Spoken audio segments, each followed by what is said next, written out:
The story of Rome begins not with certainty, but with myth and legend intertwined with fragments of historical truth. According to Roman tradition, twin brothers Romulus and Remus were born to a Vestal virgin named Rhea Silvia and the god Mars. Fearing these divine children, a jealous king ordered them drowned in the Tiber. The river, perhaps knowing their destiny, carried them gently downstream, where they washed ashore at the future site of Rome.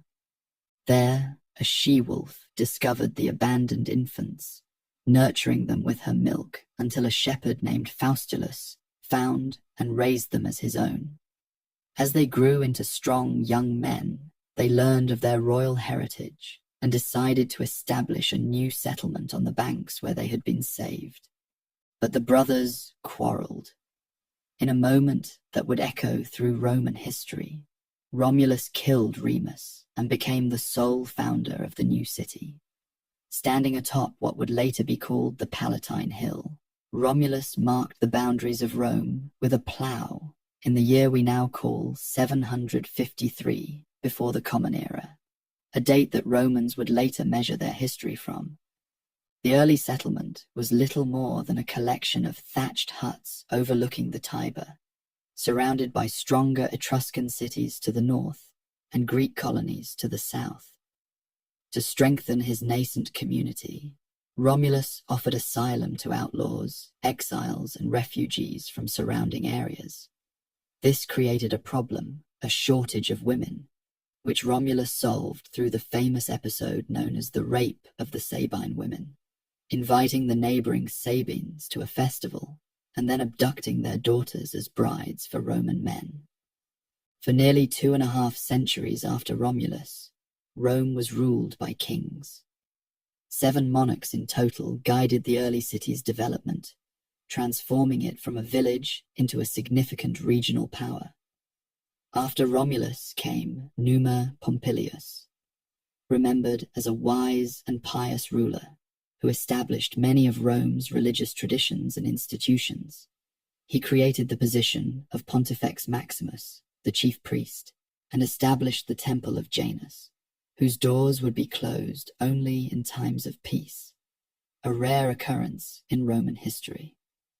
The third king, Tullus Hostilius, expanded Roman territory through warfare against neighboring Alba Longa.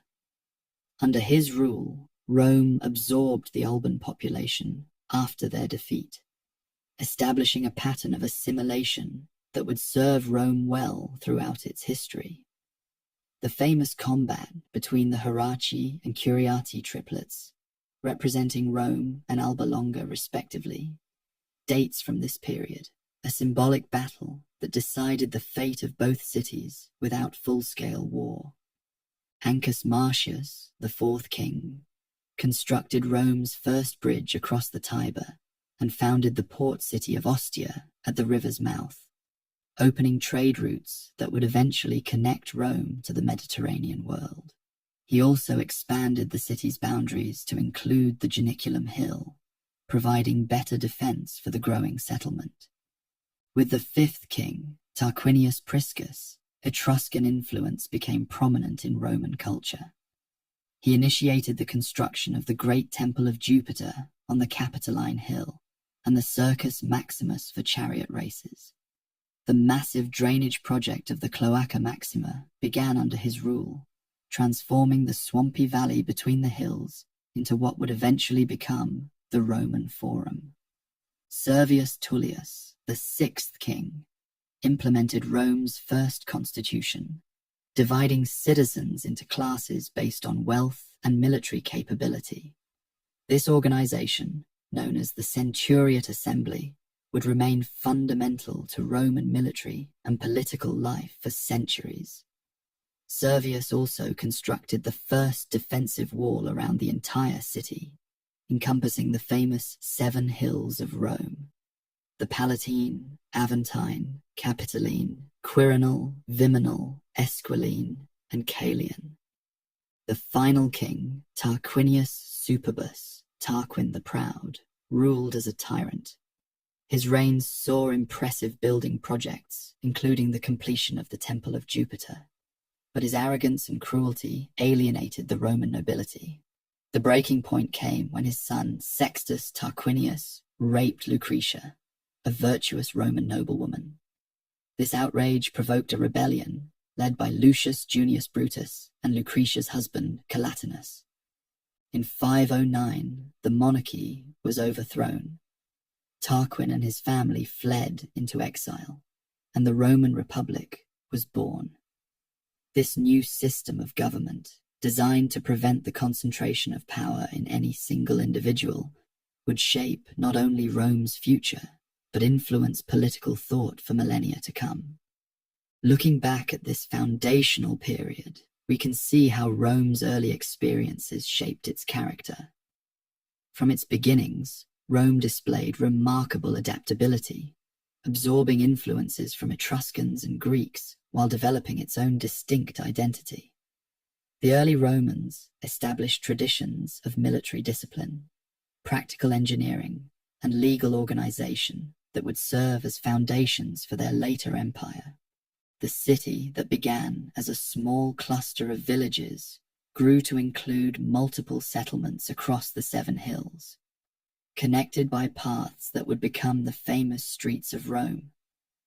By the end of the monarchy, the population had swelled to perhaps 35,000 people, making it one of the largest cities in central Italy, though still modest compared to what it would become.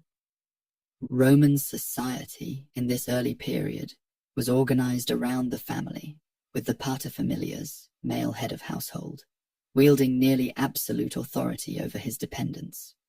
Religious observance was meticulous, with Romans believing that proper rituals maintained the Pax Deorum, peace with the gods, essential for the city's prosperity. As you drift deeper towards sleep, envision these early Romans, farmers and warriors, priests and craftsmen, laying the groundwork for what would become the eternal city. From simple beginnings on the Tiber's banks, Rome would eventually stretch its influence across 3 continents and establish an empire unlike any the world had seen before. But that expansion was still to come. For now, as the kings departed from history, Rome stood at the threshold of its Republican era, ready to embark on the path to greatness that would make its name immortal. As the last king of Rome fled into exile, the people stood at the dawn of a new era. The monarchy that had guided the city's early growth was gone, replaced by a bold experiment in governance